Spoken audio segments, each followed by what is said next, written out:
Item number SCP-105. Object Class Safe. Special Containment Procedures. SCP-105 is implanted with tracking device and is currently housed at Site-17. SCP-105 is currently allowed Class 3 restricted socialization privileges with approved Site personnel, granted based on continued good behavior and cooperation with Foundation personnel. SCP-105's personal camera, designated SCP-105-B, is to remain in a locked safe deposit box at Site-19's high-value item storage facility.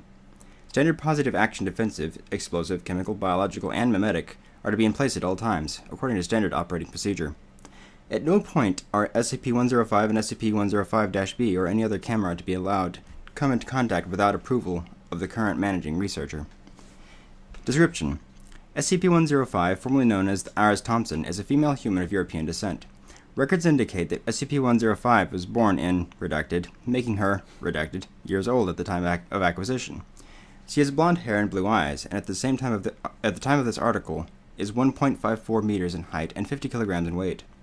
She does not appear to have any out-of-the-ordinary physical characteristics and appears to be, for all intents and purposes, a normal human being in good health. SCP-105-B is a Polaroid one-step 600 camera, manufactured in 1982. SCP-105-B does not appear to have any out-of-the-ordinary physical characteristics and appears to be, for all intents and purposes, a normal Polaroid camera, operating normally for all persons aside from SCP-105. When SCP-105 holds a photograph taken by SCP-105-B, the photograph changes from a still image to that of a real-time image of the location in question. SCP-105 is also able to reach through the photograph and manipulate objects within the reach of the original point at which the photograph was taken.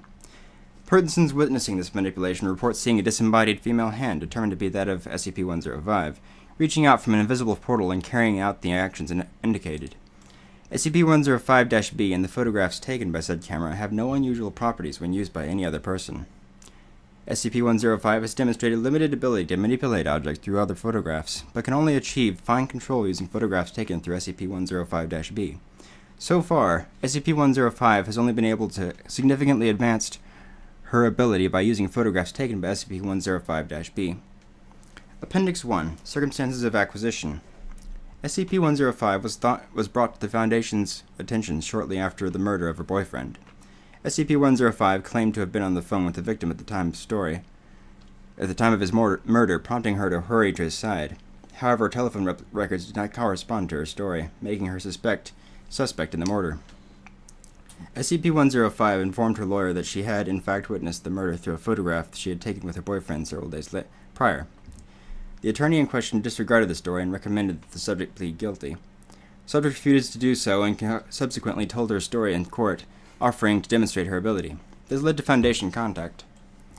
Subject was immediately contacted by the Foundation. Foundation personnel retrieved SCP-105-B from SCP-105's home, placing it with an identical model, and returned it to her. SCP-105's parents were informed that she was killed during the botched escape of another patient while both were in the custody of the redacted psychiatric care facility. Appendix 2. Excerpt from Interview Log 105-08-4426 dated redacted. Begin log.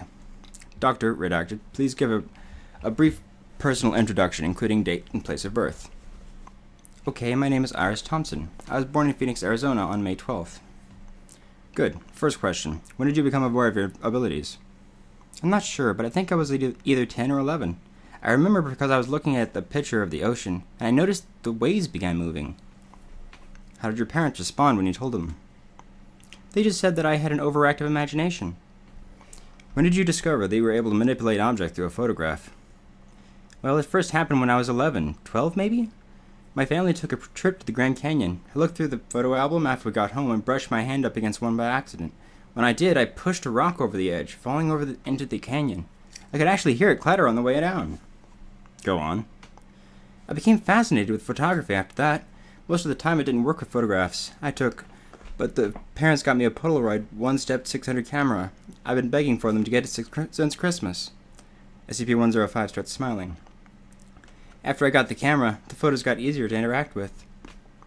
This is the camera we refer to as SCP-105-B, your personal camera. Yes, sir. How many photos can you focus on at one time? I've gotten up to 10 at once with my personal camera, but I'm sure I could do more eventually. What is your impression of time with the Foundation so far? SCP-105 remains silent. Please, do answer. We don't take offense at these things. It's sort of like new prison, new warden. But I know it's better than what could have happened to me. You've been very cooperative during your time here. I'm a pretty well-behaved sort of person. I also like doing the experiments. Some of those things with photographs I would never have thought of. Do you know why I'm asking these questions, Iris? No, sir. We've been setting up a special program. If it goes through, you'll be occasionally allowed to leave the site and move about in the outside world.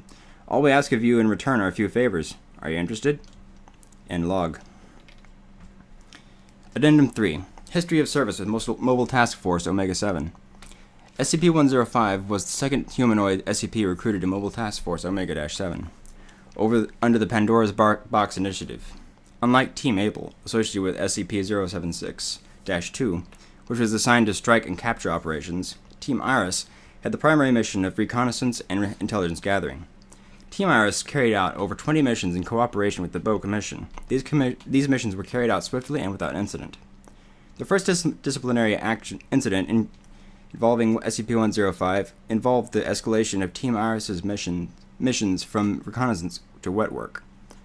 SCP-105 violently opposed the use of her abilities to carry out assassinations, even after members of the BO Commission repeatedly attempted to secure her cooperation. See Interview Log 105-21-6543. During these events, SCP-105 became emotionally distressed and attempted to deceive Foundation personnel into believing that her anomalous traits had disappeared. Dr. Redacted submitted a report recommending that SCP-105 be reclassified as neutralized, undergo amnestic treatment, and be released to the public with regular monitoring. This recommendation was denied.